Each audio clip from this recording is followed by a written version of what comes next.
Kumusta mga mahilig sa action movies? Tara at ipakikilala ko sa inyo ang isang pelikula na talaga nagiwan ng marka sa mundo ng action films. Ngayon, titingnan natin ang Full Contact, isa sa mga obra maestra ng Hong Kong action films noong unang bahagi ng dekada 90. Ang pelikulang ito, na naganap sa Hong Kong noong dekada 90, ay perpektong timpla ng aksyon, drama at kilig. Inilabas noong 1992, ang crime action film na ito ay idinirek ni Ringo Lam, na kilala sa kanyang matapang at pasabog na estilo sa pagdidirek. Kung mahilig kayo sa nakakapanabik na aksyon at mga nakaakit na kuwento, dapat ninyong panoorin ang pelikulang ito.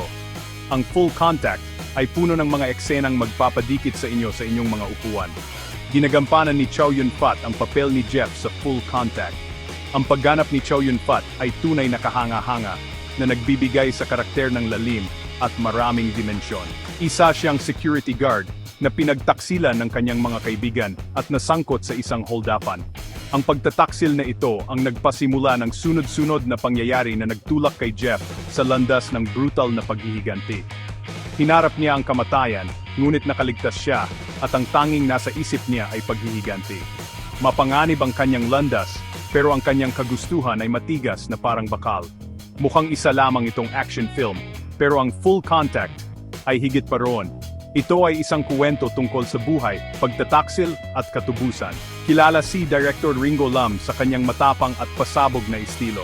Ang kanyang kakayahan sa pagbuo ng suspense at tension ay walang kapantay.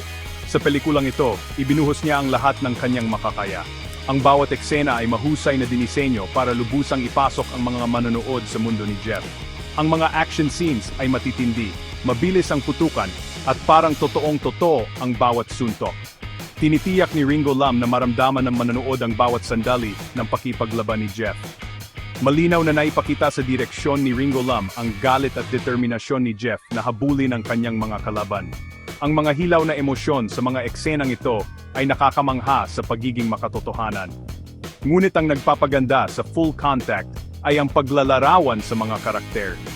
Lahat ng karakter ay mahusay na binuo na nagdadagdag ng lalim sa kuwento. Hindi lang si Jeff basta isang lalaking uhaw sa paghiganti.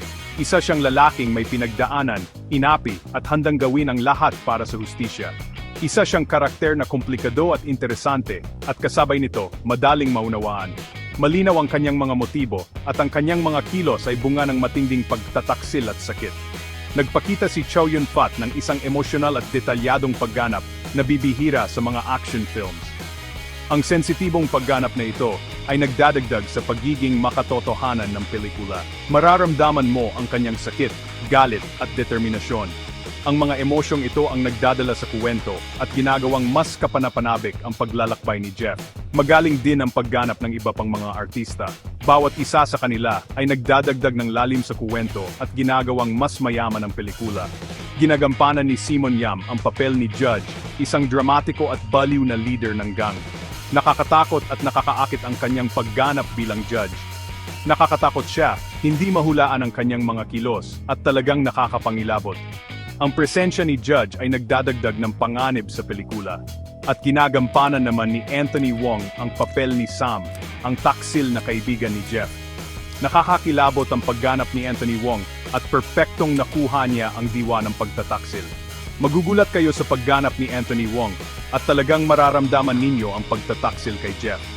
Ramdam na ramdam ang tensyon sa pagitan ni Jeff at Sam na lalong nagpapaikting sa pelikula. Isa sa mga pangunahing atraksyon sa Full Contact ay ang aksyon. Ang mga fight scenes ay maingat na dinisenyo at bawat eksena ay mas maganda kaysa sa nauna. Ang choreography ng mga laban ay kahanga-hanga at bawat galaw ay mas kapanapanabik kaysa sa huli. Napakaganda ng aksyon at mararamdaman mo ang lakas ng bawat suntok at sipa. Gumagamit si Ringo Lam ng slow motion at close-up shots para ipakita ang bawat putok at bawat suntok. Ang mga teknik na ito ay nagpapatingkad sa visual impact ng mga action scenes. At natatandaan ninyo ba yung knife fight scene sa ulan? Ang galing!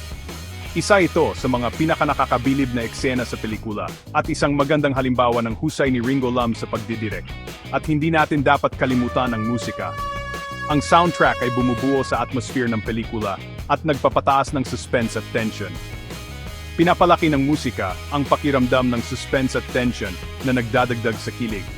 Isa itong mahalagang elemento sa pelikula at pinapalakas nito ang impact ng bawat eksena. Ito ay musikang tatatak sa isip ninyo kahit matapos na ang pelikula. Katulad ng pelikula, ang soundtrack ay mananatili sa inyong alaala. Kung mahilig kayo sa mga action films na puno ng aksyon, kapanapanabik na kuwento, at nakakagigil na mga eksena, dapat ninyong panoorin ang Full Contact. Hindi kayo mabibigo sa pelikulang ito, at magbibigay ito sa inyo ng isang di malilimutang karanasan. Ipinapakita ng Hong Kong classic film na ito kung bakit sikat ang ganitong uri ng pelikula. Ang Full Contact ay isang patunay sa lakas ng sinehan sa Hong Kong. Huwag kalimutang mag-like ng video, mag-subscribe sa aking channel, at isulat ang inyong paboritong action scene sa comment section. Mag-uusap-usap tayo. Hanggang sa muli, patuloy na manood, magsaya, at huwag kalimutan ang aksyon.